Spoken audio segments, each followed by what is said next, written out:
Gerber, lancé de Gerber, contré, c'est pas terminé, c'est l'ouverture du score pour le CP Berne par Sciarroni. Après 2 minutes 15 de jeu, les Bernois qui arrivent à battre le portier de Genève Servette sur cette sortie en zone ratée des Aigles. L'ancien joueur du HC Davos parvient à trouver l'ouverture.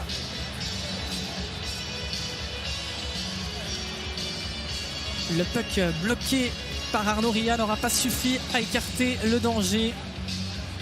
Et Robert Mayer était bien masqué, il n'a pas vraiment vu le foot partir. Longue passe de Miranda pour servir sur le côté gauche avec un tir qui va finir au fond des filets.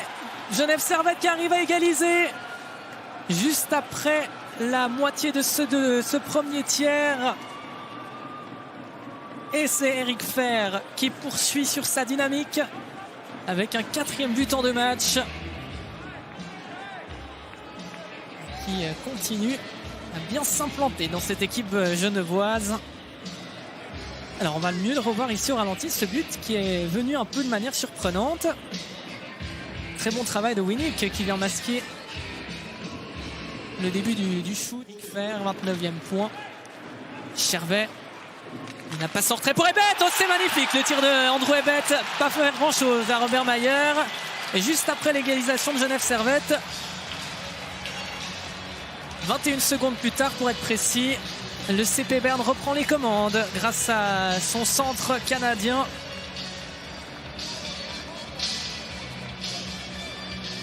Et malheureusement, Genève Servette n'aura pas réussi à rester au contact très longtemps.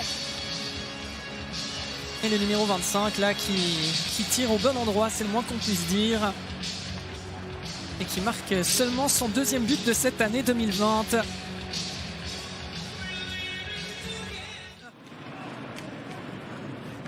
Temernes, lancé, c'est l'égalisation. De partout, Genève Servette qui égalise une seconde fois ce soir. Et Karunen ne semble pas exempt de tout reproche ici. Ce puck qui semblait pourtant anodin. Et on parlait de Temernes qui avait marqué son premier triplé en Suisse en début d'année. Et il trouve le chemin des filets. Il était très loin. Et Karunen, on ne sait pas trop ce qu'il a fait. Je crois qu'il se l'est même mis lui-même au fond de ses filets avec sa propre crosse. Tommy Karunen. Ah non, c'est quand même dévié du patin de Justin. Maurer qui contourne la cage. Pourquoi pas ce puck, où est-il? Il est toujours jouable. Il va finir au fond des filets. 3-2 pour Genève Servette. Grâce à ce but de Eric Fer qui s'offre un doublé. Et bien décidément c'est vraiment l'homme en forme du moment. 5 buts en 2 matchs pour Eric Fer.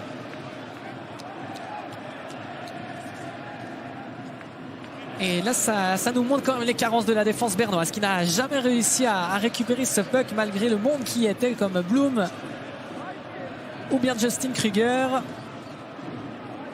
Et très bon travail de Marco Maurer également qui a mis ce puck sur les filets de Karunen. Ça paraissait anodin au début et ensuite à Elliot Berton qu'on n'a plus vu depuis un certain moment. Et le tir et l'égalisation.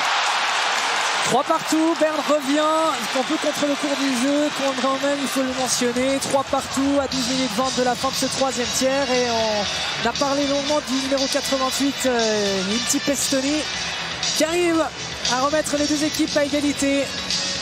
Ça part de cet engagement remporté par Marc Arcobello et Pestoni ne s'est pas posé mille et une questions. Il a tiré et il a pu battre Robert Mayer. Tout est à refaire pour les Grenats. Robert Mayer qui jusqu'ici avait été Riefenhardt. Riefenhardt dans son dos pour Ebet. 5 secondes. Et Eric Fer, un peu contre cloche, on va partir en prolongation. Ici à la Post Finance Arena, 3 partout, 2 équipes qui n'auront pas réussi à se départager au final. Avec Tanner Richard, la bonne passe pour Wingels. Wingels, il a notamment avec Luc Carrère qui tire. Et c'est le but, c'est la victoire pour Genève Servette qui s'impose en prolongation. Après 1 minute et 17 secondes, les Grenats peuvent trouver la réussite grâce à Roger Carrère. Très bien servi.